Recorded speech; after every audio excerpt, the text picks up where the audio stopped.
ভোলাতে নয়, এবার বিয়ের দাওয়াত খাবো ঢাকাতে। ভোলার সবচেয়ে দ্রুতগামী লঞ্চ এবং ঢাকার মেট্রো রেল নিয়ে থাকছি আজকের এই ব্লগে।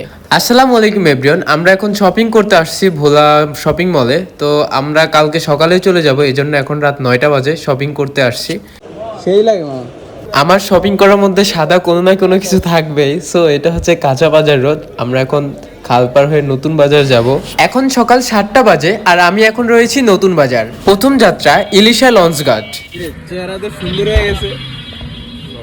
আমরা হাসতেছি আমাদের চেহারা দেখে, আর সকাল সকাল কি সুন্দর লাগতেছে, নিজের প্রশংসা নিজেই করতেছি। ফাইনালি এভরিওয়ান, আমরা এখন ইলিশা লঞ্চ ঘাট চলে আসছি। এখানে দুইটা লঞ্চ আছে, একটা হচ্ছে রাজারহাট বি আর একটা হচ্ছে সম্পদ।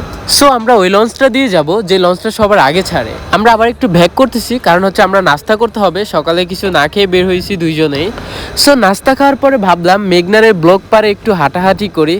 মেঘনারের ব্লক পারে মানে হাঁটতে খুব ভালো লাগে। ভোলার চারপাশে মেঘনা নদীর পাড়টা আমাদের কাছে একটা ইমোশন। মানে ভোলার যত মানুষ আছে ভাই, আমাদের কাছে শেষমেশে এই মেঘনা নদীর পাড়টা কিন্তু একটা ইমোশন। জানি না কেন জানি এই মেঘনার পাড়ে হাঁটলে আমাদের ভিতরে ইমোশন কাজ করে। সো লঞ্চ ছাড়ার সময় হয়ে গেছে, আমরা এখন লঞ্চের ভিতরে ঢুকে পড়ছি। তোমরা একটু বলো তো আমি এখন কোন লঞ্চে রয়েছি? আমি এখন রয়েছি লঞ্চ সম্পদে, যেটা ভোলার সবচেয়ে দ্রুতগামী লঞ্চ। দেখছো মেঘনার পাড়ে কত কিছু পাওয়া যায়। আমি এখন রয়েছি এসি বিজনেস ক্লাসে। ইতিমধ্যে আমাদের লঞ্চটি ভোলা ইলিশা ঘাট থেকে ঢাকার উদ্দেশ্যে ছেড়ে যাবে। সো ফাইনালি গাইস, ঢাকার উদ্দেশ্যে আমাদের লঞ্চটি ছেড়ে দিচ্ছে।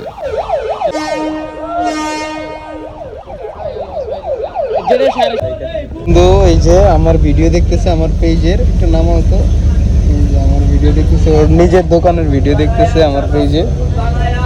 আমরা এখন আসছি লঞ্চে। একটুখানি ঘুমানোর পরে হঠাৎ মন চাইলে একটু চা খাই, চায়ের সাথে একটা বিড়িও খাই।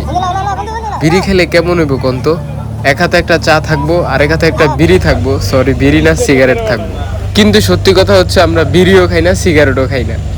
ওয়াও, মনে হইতেছে বৃষ্টি আসবে, আকাশটা একটু মেঘলা মেঘলা ভাব। সো ফাইনালি এভরিওয়ান, আমরা এখন ঢাকা সদরঘাট, এটা হচ্ছে ঢাকা লঞ্চ ঘাট দেখতেই পাচ্ছেন। লঞ্চ ঘাট করা শেষ, আমরা এখন নিচে নামবো উপর থেকে। এ ভাই টাটা, ওকে, আল্লাহ হাফেজ। সো আমরা এখন নিচে নামতেছি।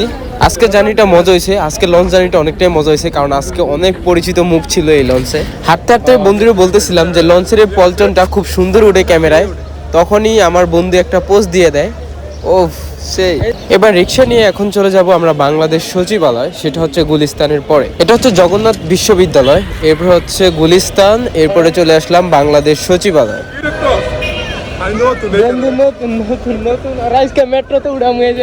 বন্ধু আজকে নাকি ফার্স্ট টাইম মেট্রোতে উঠতেছে, সেটা আবার তাও আবার আমার সাথে, ওর আগে কখনো উঠে নাই। সো আজকে ফার্স্ট টাইম মেট্রো জার্নি করবে।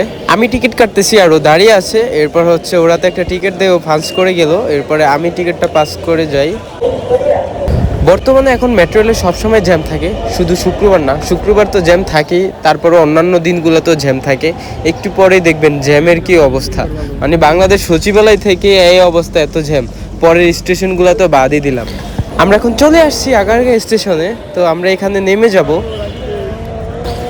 এটা বাংলাদেশ এয়ারপোর্ট, এটা হচ্ছে পুরান এয়ারপোর্ট। আগে এখানে বাংলাদেশের এয়ারপোর্ট ছিল। ওয়াও, কি সুন্দর রাস্তা।